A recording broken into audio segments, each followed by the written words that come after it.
इसमें पहली प्रार्थना क्या है?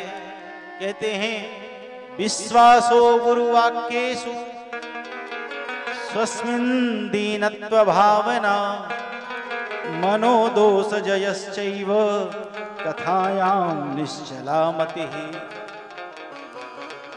विश्वासो गुरुवाक्येषु, गुरु की वाणी में विश्वास हो, यह पहली पात्रता है। दूसरी पात्रता क्या है? कहते हैं स्वस्मिन् दीनत्व भावना। हम कथा सुनने के लिए बैठे तो दीन बन करके, ज्ञानी बन करके बैठेंगे तो कथा श्रवण नहीं कर सकते, इसलिए दीन बन करके बैठे, खाली होकर के बैठेंगे तभी कोई वस्तु पात्र में आएगी। तो दीन बन करके कथा श्रवण करें। मनोदोष जयश्चैव, मन जो है उसके दोष पर विजय प्राप्त करके। मन का दोष क्या है? हम बैठे हैं यहाँ कथा सुन रहे हैं, हमारा मन घर पर लगा है, अभी गैया बंधी होगी उसको कौन लगाएगा। दुकान पर हमारा मन लगा हुआ है कि वहाँ कैसे कौन बैठा होगा, क्या कर रहा होगा, तो बैठे हम यहाँ है, मन हमारा इधर उधर घूम रहा है। तो इस प्रकार से हम कथा में बैठेंगे तो कथा नहीं श्रवण कर सकते, इसलिए निश्चल मति होकर के हम कथा श्रवण करें, तभी कथा का लाभ प्राप्त कर सकते हैं। इस प्रकार से कथा श्रवण करना चाहिए, जिसमें पहला है विश्वासो गुरुवाक्येषु, गुरु के वाणी में विश्वास हो। एक बड़ी सुंदर कथा आती है। वृंदावन में एक ग्वालन थी, वह रोज यमुना पार करके जाती थी दही बेचने के लिए। दही बेच करके नाव से वापस आती। एक दिन वह ग्वालन दही बेचने के लिए गई तो शीघ्र ही उसका दही बिक गया, जल्दी ही सारी दही बिक गया। तो उसने मन में विचार किया कि क्यों ना आज चल करके संतों के यहाँ सत्संग सुनाए। तो सत्संग सुनने के लिए वह ग्वालन आई। महात्मा जो थे वह कथा सुना रहे थे, बैठ करके सुनने लगी। महात्मा कह रहे थे कि भटक रहे हो संसार में करके भ्रष्टाचार, भवसागर से जीव यह कैसे जावे पार। तन बल धन बल बुद्धि बल सरे नए को काम, एक बार मुख से कहो जय श्री राधे श्याम। महात्मा कथा सुना रहे थे कि तन बल धन बल बुद्धि बल सरे न एको काम, एक बार मुख से कहो जय श्री राधे श्याम। यह सुन करके उस ग्वालन ने मन में विचार किया कि महात्मा जो कह रहे थे कि भव सागर से जीव यह कैसे जावे पार, तो यह भव सागर लगता है कोई समुद्र होगा। तो राधे श्याम कह करके जब भव सागर से हम पार जा सकते हैं तो फिर रोज 2 पैसे दे करके हम नाव से यमुना को पार करते हैं, क्या जरूरत है। तो वह राधे श्याम राधे श्याम राधे श्याम कहती हुई वापस लौटी और आज नाव वाले घाट पर नहीं गई, सीधे यमुना जी के तट पर। और बड़े भाव से श्रद्धा पूर्वक उसने राधे श्याम कह करके अपना पैर यमुना जी के तट पर रखा, यमुना जी के जल में। उसका पांव डूबा नहीं। फिर डरती डरती राधे श्याम कह करके दूसरा पांव रखा, वह भी नहीं डूबा। अब तो महाराज भाव से राधे श्याम कहती हुई और वह उस यमुना जल के ऊपर से चल करके पार चली गई। उसकी श्रद्धा अगाध हो गई। अब क्या था, प्रातः कालीन वेला, रोज जैसे ही दधी लेकर के आती तो राधे श्याम कहती हुई और वह यमुना पार करके आ जाती। शाम को लौटती तो फिर राधे श्याम कह करके यमुना पार करके चली जाती। इस प्रकार से 1 महीने बीत गए। 2 पैसे नाव के लगते थे, अब रोज 4 पैसे बचने लगे। महीने में जो पैसे एकत्रित हुए तो उसने मन में विचार किया कि जिन गुरुदेव ने कृपा करके हमें यह मंत्र दिया तो उन गुरुदेव की कुछ सेवा करनी चाहिए। एक दिन वह दधी बेच करके आई, गुरुजी के पास में गई, जाकर के प्रणाम किया, गुरुजी आप तो कृपा करके हमारी कुटिया पर पधारो, आपके लिए हम सुंदर भोजन की व्यवस्था करेंगे, हमारे यहाँ प्रसाद ग्रहण करो, आप बड़े कृपालु हो, बड़े दयालु हो। गुरुजी ने सहजता से स्वीकार कर लिया। दूसरे दिन वहां आई, दधी बेच करके गुरुजी के पास में गुरुजी तो पहले से ही बढ़िया धोती कुर्ता पहन करके महाराज बैठे थे, हाथ में घड़ी छड़ी लेकर के, और कही चलो बेटी, साथ में चल दिए। अब वह साथ में लेकर के चली, लेकिन गुरुजी को लेकर के नाव वाले घाट पर नहीं गई। गुरुजी ने पूछा बेटी कहाँ चल रही हो? बोले गुरुजी सीधे चलेंगे। तो गुरुजी ने सोचा कि हो सकता है यहाँ कोई नाव की व्यवस्था इसने की हो, लेकिन जब वहां पहुंचे तो कोई नाव नहीं। बेटी कैसे पार में चलेंगे? उसने कहा गुरुजी आप हाथ पकड़ो हमारा। गुरुजी का हाथ पकड़ लिया और उसने ग्वालन ने राधे श्याम कह करके जल के ऊपर पांव रखा तो खड़ी हो गई। गुरुजी ने सोचा कि लगता है कोई पत्थर वत्थर होगा, उस पर खड़ी होगी। जैसे गुरुजी ने पैर आगे बढ़ाया तो महाराज उनकी धोती उसी में जल में डूब गई। अब ग्वालन की पकड़ जरा मजबूत थी, हाथ पकड़ करके राधे श्याम कह करके वह उस यमुना में गुरुजी को खींचने लगी। अब गुरुजी परेशान, छोड़ दो कहते हैं, लेकिन वह तो छोड़ती ही नहीं।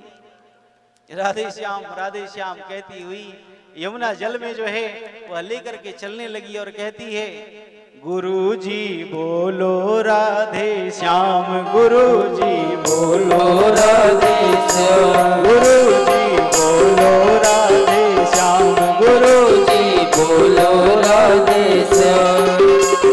यमुना क्या भव सागर में भी, यमुना क्या भव सागर में भी, इसी मंत्र का काम गुरुजी बोलो राधे श्याम, गुरुजी बोलो राधे श्याम, गुरुजी बोलो राधे श्याम, गुरुजी बोलो राधे श्याम, गुरुजी बोलो राधे श्याम, गुरुजी बोलो राधे श्याम। वो ग्वालन जो है वह कहती है गुरुजी बोलो राधे श्याम, लेकिन गुरुजी तो क्या राधे श्याम कहे।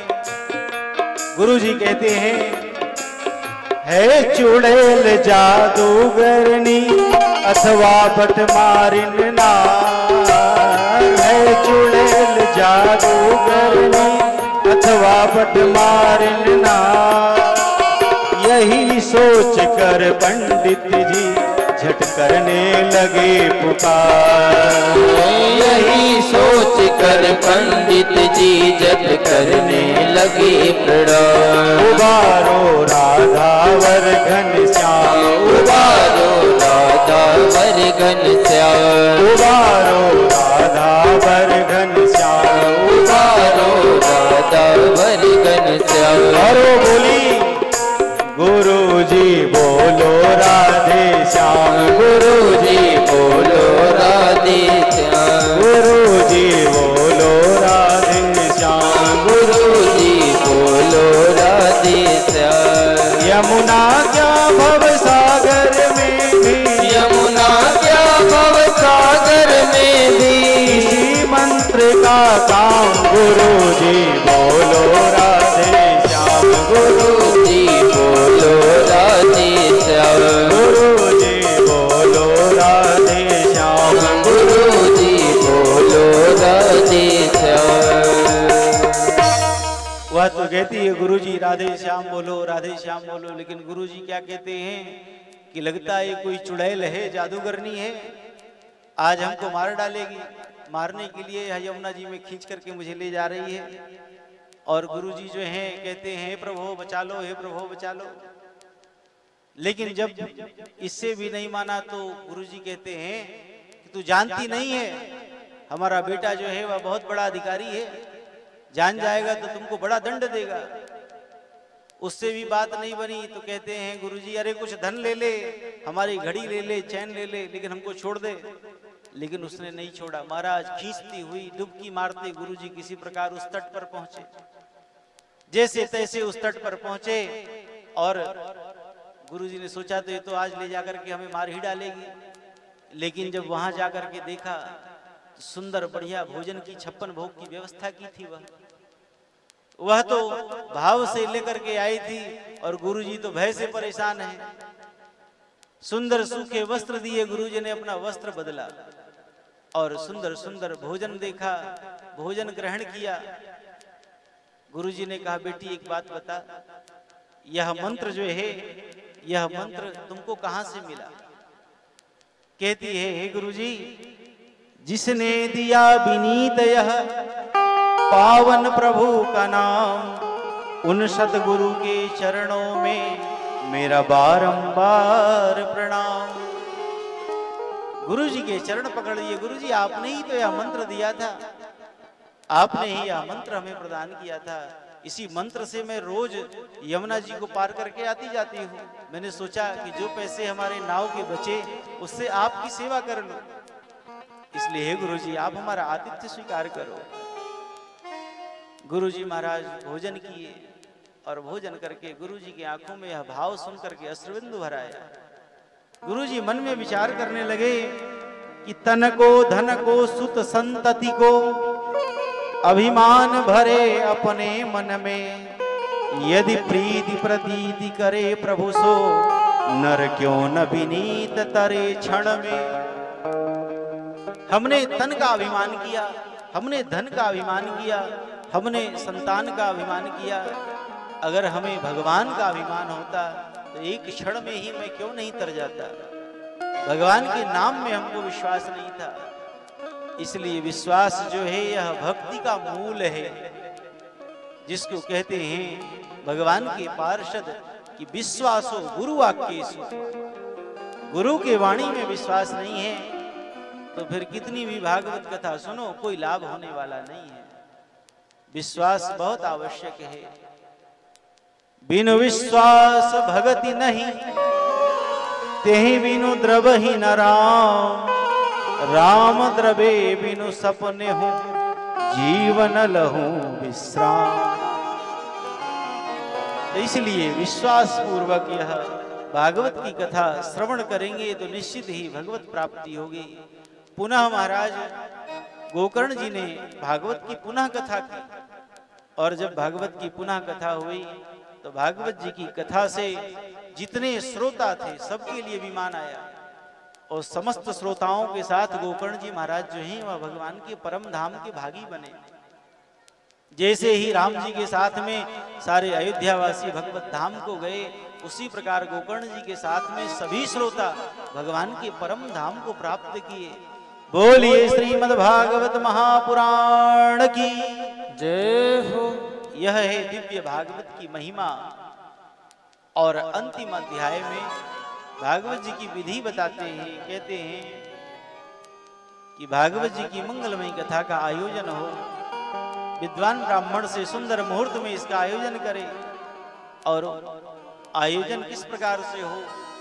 कहते हैं कन्या विवाहे यादृशम तादृशम परिकल्पयेत। जैसे हम अपने घर में कन्या का विवाह करते हैं उसी प्रकार से भागवत जी की कथा को श्रवण करना चाहिए। यह भागवत जी की मंगलमयी कथा का विधान है। सुंदर पवित्र मुहूर्त में भागवत जी की कथा का आयोजन करे और अपने सभी स्नेही बंधुओं को इसमें आमंत्रित करे, आकर के आप सब भगवान की मंगलमयी कथा को श्रवण करो। दिव्य मनोरथ हो हमारा। और भागवत जी की कथा का जो सबसे श्रेष्ठ मनोरथ है वह क्या है? हम भगवान की कथा जो है वह भगवान की कृपा को, भगवान की भक्ति को प्राप्त करने के लिए सुने। भगवान के बन करके हम कथा श्रवण करेंगे तो निश्चित ही हमें भागवत कथा का पूर्ण लाभ प्राप्त होगा। दो प्रकार के संसार में श्रोता हैं, एक कृष्णार्थी श्रोता और दूसरे धनार्थी श्रोता। एक धन के लिए कथा सुनते हैं और दूसरे कृष्ण के लिए कथा सुनते हैं। एक भगवान को चाहते हैं और दूसरे भगवान से चाहते हैं, और दोनों में जमीन आसमान का अंतर है। हम भगवान को चाहें, भगवान के बन करके कथा सुने। अगर भगवान के बन करके कथा सुनेंगे तो निश्चित ही भागवत कथा का पूर्ण लाभ हमें प्राप्त होगा। यह